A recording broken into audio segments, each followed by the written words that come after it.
Hello everyone, welcome. I've been doing lots of crafting today. It's a rainy day, so it's a great day for it. I just finished this little raised bed for here at the stable. So now we have a little garden and we can grow some carrots for the horses. I think this is such a cute little accessory to add to my stable for spring and summer, and I'm going to show you how I made it.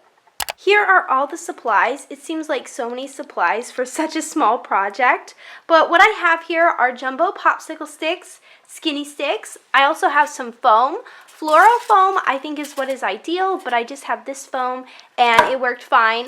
I also have some oven baked clay and molds and supplies in there for that. I have some Schleich little carrots and vegetables, this knife to cut the foam. I have tacky glue, a paintbrush for the glue. I also have these are little fake plant little leaves.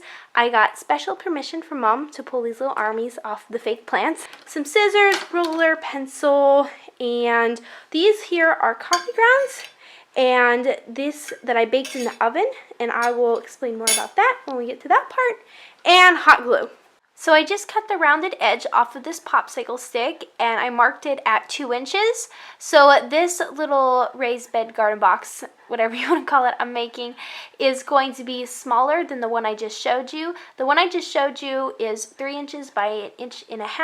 So this one's going to be smaller so it can fit into the little space beside it. So I'm going to cut 2 of these pieces at 2 inches. And these lines are looking a little crooked to me right now, but maybe that's just me. So hopefully when I cut them out, they're fine. Here is the 2 2-inch pieces and then 2 1.5-inch pieces.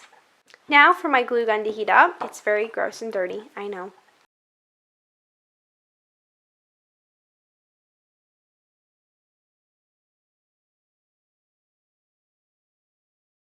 Here is my lovely box all glued together. Now I'm just measuring my skinny stick pieces by placing it up against the jumbo popsicle stick. I made a little mark on this side, and I'm going to cut 2 of these for each of the 4 corners, so 8 in total. And we're going to kind of I'll show you what we're going to do with them. Here is what I'm going for. I just glued 2 on the corners just to kind of finish off the corners because I don't want them to look so raw like the other one. So I'm going to make more of these skinny sticks and put these together.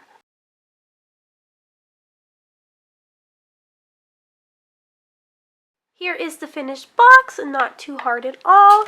Now I'm going to cut a piece of styrofoam to fit inside. This isn't gonna work.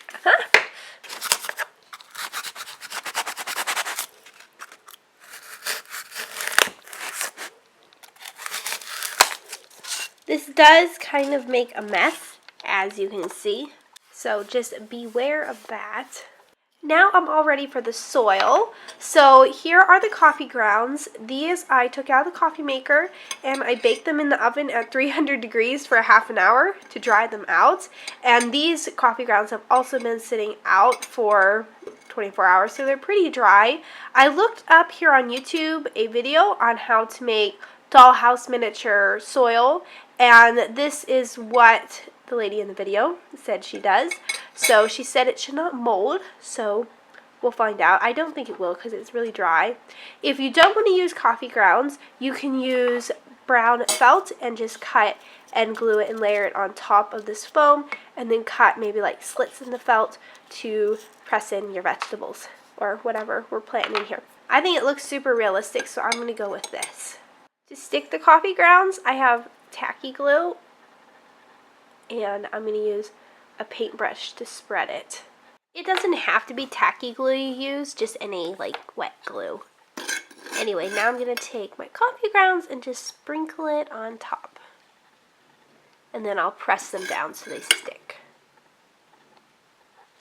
It's important to dump it off because I don't want a bunch of coffee grounds that aren't stuck there. For one, that will be messy, and 2, as you can see, there's a few little spots that I can still see white, and I'll fill those in with a little bit of glue and some more coffee grounds. That way it'll all be covered and it also won't be messy. My favorite part is putting in the little fake plants, but in here they're going to look like real plants. So I have this little tool for clay, and I'll press a little hole into the foam, so it'll be easy. And I added a little bit of glue onto the end. I'll just press it in.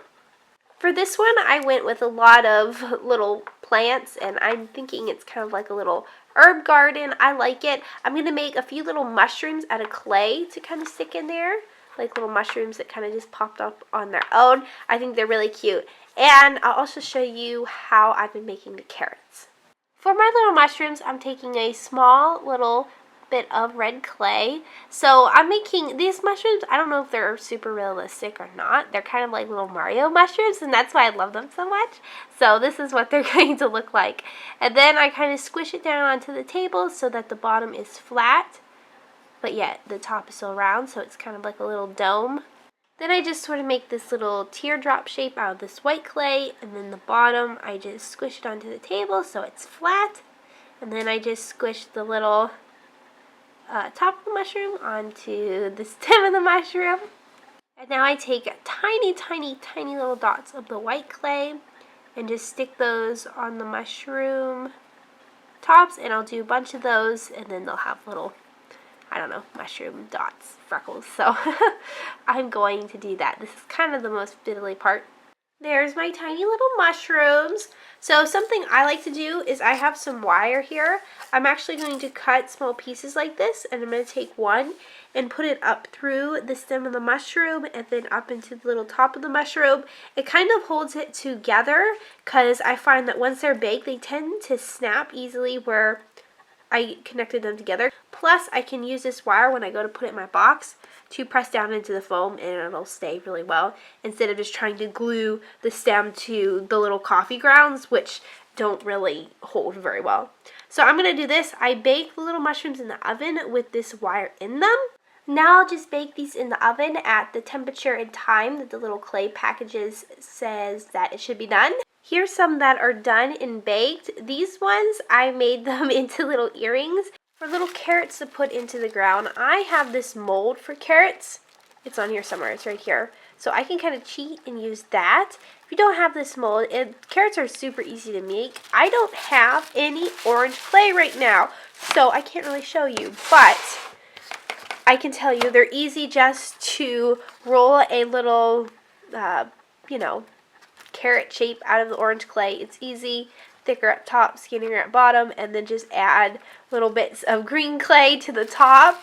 So the carrots that I put in the first garden box I made, I already had made, and they were in a little like junk bin I had from things I've made. Another idea would be to use these plastic Schleich vegetables and press them into the foam or floral foam. If you're using floral foam, I think it's a lot softer, and it would be easy to press the vegetables in and then also be able to take them out so that they're not like permanently in there. Anyway, I didn't really do that because, I don't know, I like the look of this myself. So, but these can be used. I did use the lettuce on the other little garden box. It's not attached to the actual foam or the box. It's just sitting on top, and it works really well there. But you can get creative with these as well.